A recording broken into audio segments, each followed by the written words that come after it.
നൂറ്റാണ്ടുകൾക്ക് മുമ്പ് AD 5-ാം ശതകത്തിൽ ദക്ഷിണ ഭാരതത്തിൽ നിന്നും ഒരു ബുദ്ധഭിക്ഷു ചീനദേശം ലക്ഷ്യമാക്കി യാത്ര പുറപ്പെട്ടു. ആത്മജ്ഞാനം സ്ഫുരിക്കുന്ന മിഴികളും തേജോമയമായ വദനവുമുള്ള ആ സന്യാസി വര്യൻ സദാ തൻ്റെ ചിന്താമണ്ഡലത്തിൽ മുഴുകിയിരുന്നു. ഇന്ദ്രിയ വിക്ഷോഭങ്ങൾ നിയന്ത്രിച്ച് അതീന്ദ്രിയമായ നിർവൃതിയിൽ ഉന്മാദം കണ്ടെത്തിയിരുന്നു ആ യോഗി. പേര് ബോധിധർമ്മൻ.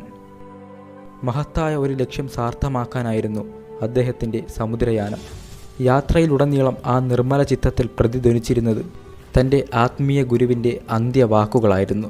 ശിഷ്യ, നീ കടലുകൾ താണ്ടി ചൈനയിലെത്തണം.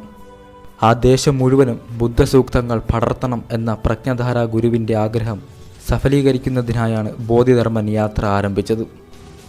ദക്ഷിണ ഭാരതത്തിലുണ്ടായിരുന്ന പല്ലവ സാമ്രാജ്യത്തിൻ്റെ ആസ്ഥാനമായ കാഞ്ചിയിലാണ് ബോധിധർമ്മൻ ജനിച്ചതെന്ന് വിശ്വസിക്കപ്പെടുന്നു. പല്ലവ രാജാവ് സിംഹവർമ്മൻ്റെ 3ാമത്തെ പുത്രനാണ് അദ്ദേഹം. ബോധിധാര എന്നായിരുന്നു യഥാർത്ഥ നാമം. ചെറുപ്പത്തിൽ തന്നെ ബുദ്ധമതത്തിലേക്ക് പരിവർത്തനം ചെയ്യപ്പെട്ട ബോധിധാര പല്ലവ രാജാവ് മഗധയിൽ നിന്നും ക്ഷണിച്ചു വരുത്തിയ പ്രജ്ഞധാര ഗുരുവിൽ നിന്നാണ് ധർമ്മ ഉപദേശം സ്വീകരിച്ചത്. ബുദ്ധമതത്തിൻ്റെ ഹൃദയഭൂമികയിൽ നിന്നും എത്തിയ ആ സന്യാസി വര്യൻ ബോധിധാരയുടെ പേര് ബോധിധർമ്മൻ എന്ന് മാറ്റി.